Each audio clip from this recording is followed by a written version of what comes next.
Olá, muito boa noite para você, seja bem-vindo. Durante essa semana, a Esplanada dos Ministérios foi palco de um grande protesto. Cerca de 6 mil vaqueiros vieram de todo o país protestar contra a decisão do Supremo Tribunal Federal que pode tornar a prática esportiva ilegal em todo o país. A vaquejada é uma tradição cultural nordestina. O boi é solto em uma pista e 2 vaqueiros montados a cavalo tentam derrubá-lo dentro de uma área estabelecida. Só que no dia 6 de outubro, o Supremo derrubou uma lei cearense que legalizava a prática. Os ministros consideraram que a atividade é inconstitucional e que impõe sofrimento ao animal. Por outro lado, a Associação Brasileira de Vaquejada alega que a decisão não acompanhou a evolução e adaptação do esporte e que não há sofrimento algum ao animal. Eles também defendem a quantidade de empregos que a modalidade gera. Para conversar com a gente sobre esse assunto, nós convidamos aqui, nos estúdios da Band, o Paulo Fara, que é membro da Associação Brasileira dos Criadores de Cavalos Quarto de Milha. Não é isso, Paulo? Obrigada pela sua participação aqui, viu? Muito obrigado, você também, é um prazer estar aqui com vocês. Primeiro, explica um pouco para a gente essa associação.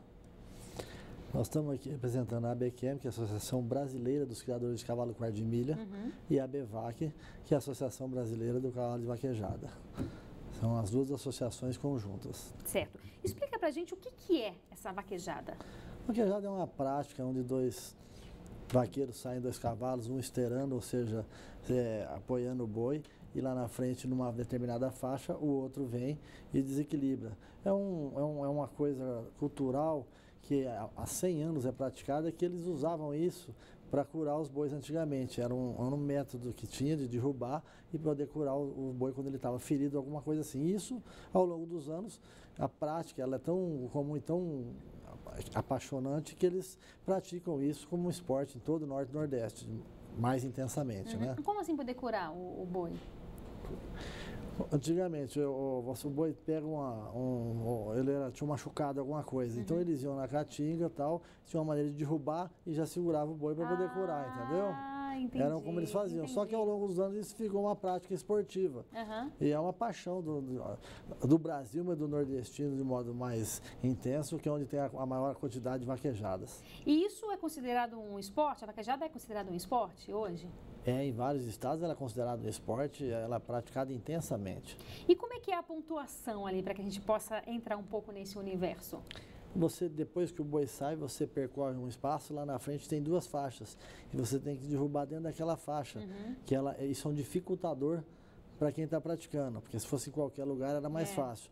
Conforme você vai errando, não é dentro da faixa, você vai caindo fora da competição.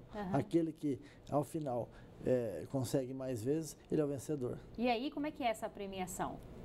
A premiação varia em troféu, em dinheiro, a inscrição também é paga, e isso movimenta um mercado gigantesco e mantém muita gente em cima da atividade da vaquejada. A gente que está aqui, por exemplo, cito aqui em Brasília, a gente não tem muita ideia, né, do que vem a ser isso, mas é muito importante, culturalmente falando, em termos de empregos também, principalmente para quem está lá no Nordeste do país. Com certeza, para você ter uma ideia, a vaquejada hoje ela provoca mais ou menos 700 mil empregos, direto e indiretamente. Quer dizer que são 700 mil famílias que dependem fundamentalmente, então, e que vivem da vaquejada. De uma maneira ou de outra, eles vivem dessa atividade.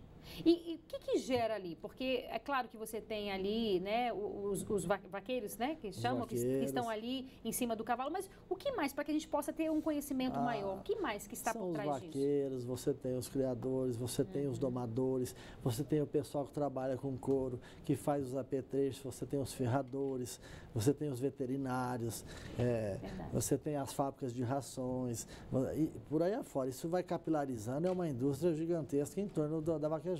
Interessante. E como que vocês receberam essa decisão?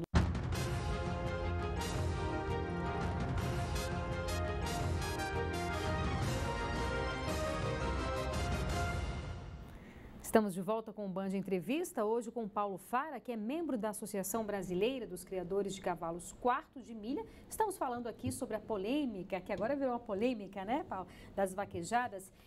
Na última terça-feira, vocês fizeram uma grande manifestação aqui, uma das maiores, inclusive, já vistas, né?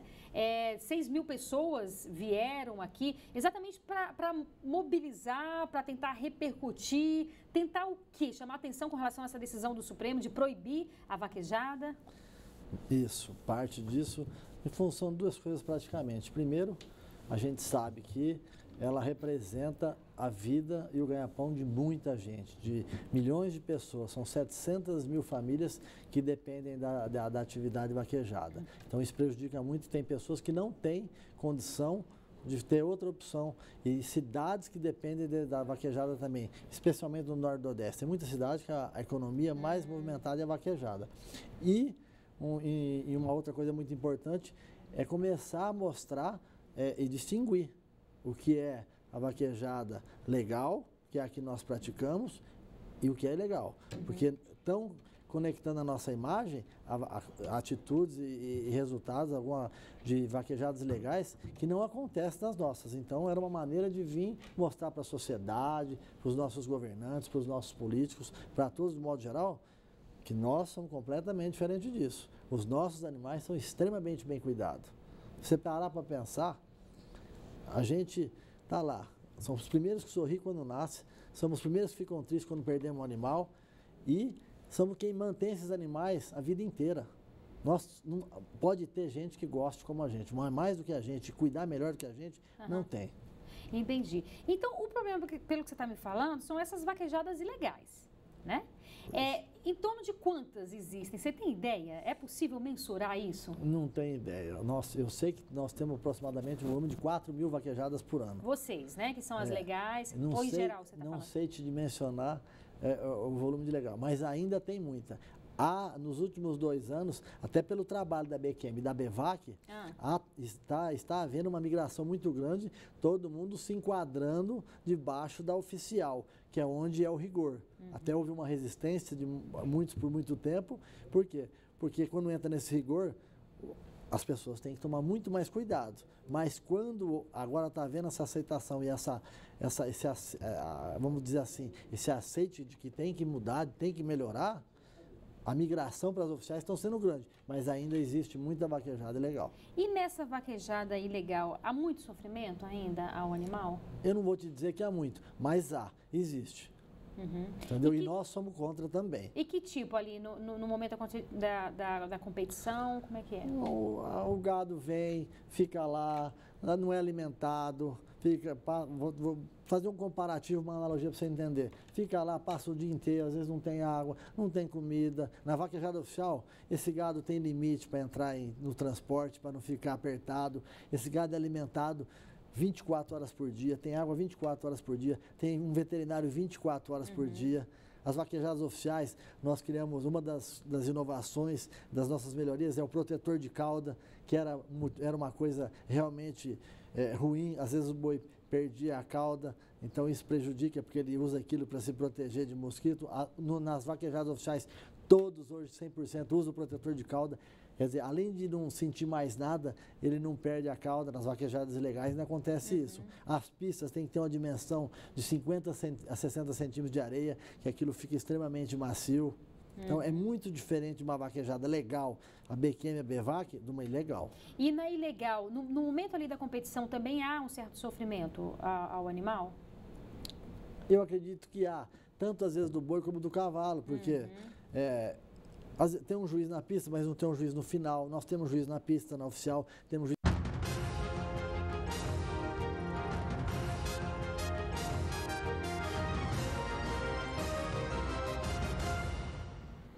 Estamos de volta para o último bloco do Band Entrevista. Hoje estamos conversando sobre vaquejada com o Paulo Fara, que é membro da Associação Brasileira dos Criadores de Cavalos de Quarto de Milha. Paulo, vocês vieram aqui e conversaram com várias pessoas também, importantes, influentes, para mostrar esse outro lado, não é isso? Isso, foi o que nós procuramos fazer. Mostrar a nossa prática do bem-estar. era importante que essas pessoas tivessem a imagem real nossa. E procuramos, dentre outras pessoas, o presidente do Senado, Renan Calheiros, que foi muito receptivo, o presidente da Câmara, o deputado Rodrigo Maia, também foi, o ministro da Casa Civil, o Padilha, foi super receptivo, o nosso ministro da Agricultura, Blairo Maggi, dentre outros, nós fomos em vários outros lugares e todos foram muito receptivos quando nós mostramos o que nós fazemos, a nossa intenção. Mostraram imagens também de vaquejadas ou não? Nós mostramos nosso manual do bem-estar animal, as nossas regras, mas a imagem, nós convidamos vários deles para ir assistir, muitos já conhecem. E falaram, pô, mas eu sei que vocês fazem assim. Entre as pessoas que nós visitamos aqui na terça-feira passada, alguns já sabiam, falaram, eu sei que é diferente. Agora outros não, então foi fundamental dar conhecimento das nossas práticas. Com certeza. E esse pode ser um caminho até, né? Um projeto de lei mesmo, passando, enfim, pelo Congresso Nacional para regulamentar. Isso. Nem que seja definir mais regras, embora vocês já tenham as regras de vocês, mas propor uma fiscalização maior, né? Para essa outro tipo de vaquejada que vocês consideram ilegais, vaquejadas ilegais, onde há um sofrimento para os animais, né? Lógico. Só para você ter uma ideia, Renata, nós mesmos às vezes delatamos, como a BVAC, como a BQM, as vaquejadas ilegais, nós vamos na promotoria e delatamos. Ó, lá tem uma vaquejada legal. A gente faz isso constantemente também. E existe alguma legislação com relação a isso específica ou não? Nós já temos o Manual do Bem-Estar Animal, que é aprovado pelo MAPA, e tem o código que preserva o bem-estar dos animais também, que tem outras tantas leis que regulam isso. Existem algumas ONGs, né, que se colocam contrárias também à vaquejada, que fazem esse reforço, enfim, do outro lado. Como é que é essa relação entre vocês? Porque, assim, como você está dizendo, se está tudo bem claro que não há o sofrimento animal, muito pelo contrário, né? Como você está dizendo, vocês têm como comprovar que os animais são muito bem tratados ali. Então, seria o caso de um diálogo maior, de uma parceria, até mesmo para poder fiscalizar esse outro lado? Eu não tenho dúvida. Tanto é que nós fizemos um manifesto para um pacto de defesa da vaquejada e bem-estar animal, ainda publicamos e fizemos esse convite para alguns pessoalmente, para a gente debater e construir um negócio melhor. Porque o extremismo e a intolerância não levam a lugar nenhum. Então nós estamos sempre abertos, queremos ir junto, a hora que quiser, convidamos para vir nos nossos eventos, porque junto nós podemos construir algo melhor. Com certeza. E hoje, com relação a esse entendimento do Supremo, né, que proibiu, como você falou, especificamente com relação a uma lei do Ceará, mas por ser uma decisão do Supremo, é claro que isso repercute em outros estados e pode até repercutir de uma forma nacional. Se acabasse hoje com a vaquejada no Brasil, o que isso significaria para a economia e para essas pessoas que vivem especificamente da vaquejada? Na minha opinião, um desastre. Economicamente é uma perda grande e socialmente aí um desastre. Porque milhares dessas pessoas não têm o que fazer, não tem outra opção de vida, nem sabe. Vive da vaquejada. Muitos não sabem ler, não sabem escrever, mas fazem com esmero. Ou que cuida, ou que trata, ou que corre, ou que ferra o cavalo, ou que vai lá cuidar dele. Quer dizer, não tem outra opção, não tem o que fazer. Então, se acontecesse isso hoje, seria um verdadeiro caos social, especialmente no Nordeste. E a gente, economicamente falando, o Brasil já não está muito bem, né? Com relação a empregos, com relação à economia. Eu não sei se eu estou certo, mas eu escuto aí, nós devemos ter mais ou menos 12 milhões de desempregados. Nós vamos aumentar mais o número,